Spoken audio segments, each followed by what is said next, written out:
ध्यान रखना श्रोता बंधुओं, आज नारद की बात मानने के बाद भोजराज कंस ने पत्र लिखा और पत्र लिखा है। अब सोचने लगा कि इस पत्र को ले जाएगा कौन, ले जाएगा कौन। श्रोता बंधुओं, उस समय अक्रूर को बुलाया गया है। अक्रूर को पत्र दिया हाथ में और कहा कि ले जाओ, नंद बाबा के हाथों में इस पत्र को दे देना। इस पत्र को नंद बाबा के हाथों में दे देना। भगवत श्रोताओं, पत्र को लेकर के चले, लेकिन मुख से कुछ नहीं निकला। क्यों? इतना अत्याचारी था। एक दिन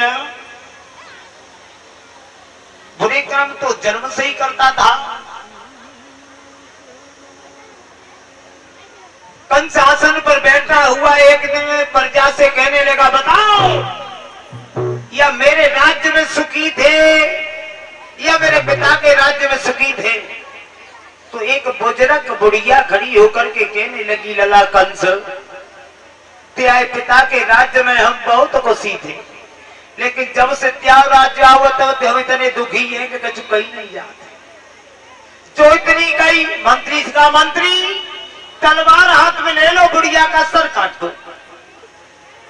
बुढ़िया का सर कटा, बुढ़िया मर गई। अब पूछा, बताओ कौन दुखी है मेरे राज्य में। सब कहने लगे, महाराज सब सुखी हैं, कोई दुखी ना है। प्यारे राज्य में सब सुखी हैं, कोई दुखी नहीं। उत्पात कर रहा था। अक्रूर महाराज ने कुछ नहीं किया और रथ को सजा करके वृंदावन में जब लेकर के आए हैं, वृंदावन में जब लेकर के आए हैं, श्रोता बंधुओं, नंद बाबा से जब भेंट हुई है, भुजा पसार करके अपने भाई से मिले हैं। कहने लगे, भैया क्या याद नहीं आती है हमारी। अक्रूर जी कहने लगे, आंखों में अश्रुधारा बहने लगी, कहने लगे, भैया याद तो बहुत आती है, लेकिन कंस का शासन है,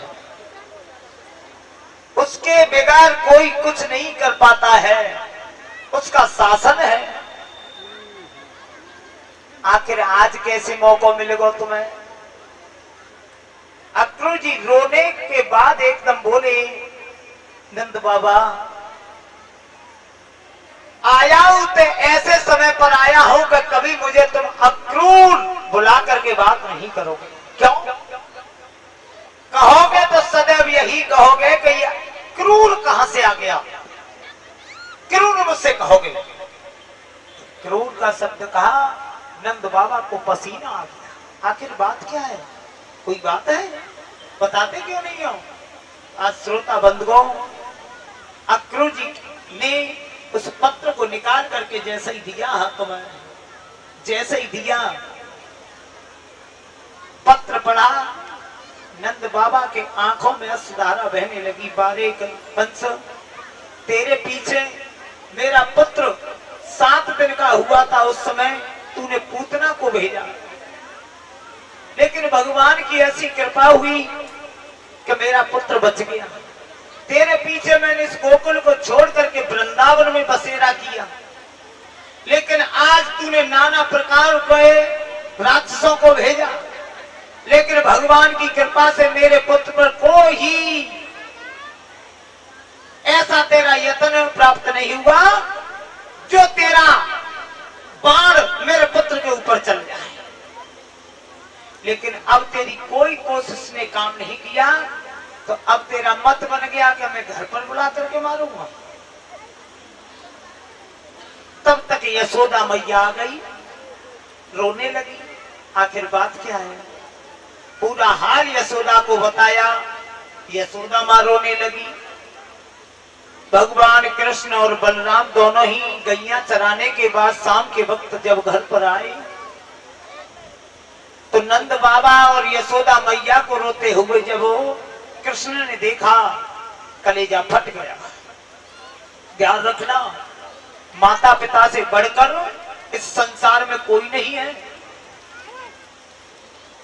जिस भाई के, जिस पुत्र के माता पिता जीवित हो तो उसे तीर्थ स्थान की कोई जरूरत नहीं है। क्यों? यक्ष महाराज ने और युधिष्ठिर महाराज को यही प्रश्न किया था कि को भारी है इस धरती से, कौन स्वर्ग से ऊंचा है और वायु से ये तेज चले, ये प्रश्न यक्ष ने पूछा है। युधिष्ठिर ने जवाब दिया था कि माता भारी इस धरती से, पिता स्वर्ग से आगा है और वायु से ये तेज चले, ये मन और चलने वाला है। तो माता का दर्जा पृथ्वी से ऊंचा बताया और पिता का दर्जा आकाश से ऊंचा बताया। फिर अब बता देना में नहीं को गए, फिर भी माता पिता को एक घूंट पानी ना दे रहे। और कहां जा रहे? हम जा रहे बेलन छोड़ रहे, हम जा रहे गंगा स्नान करवे, वे प्यासे मरे जा रहे घर में, उन्हें एक घूंट पानी ना दो जा रहे। और तीर्थ है रहे, पति पत्नी के संग में वे आएगी नीड़ कहा, मैं तो जानता हूं ना कहा बता मेरे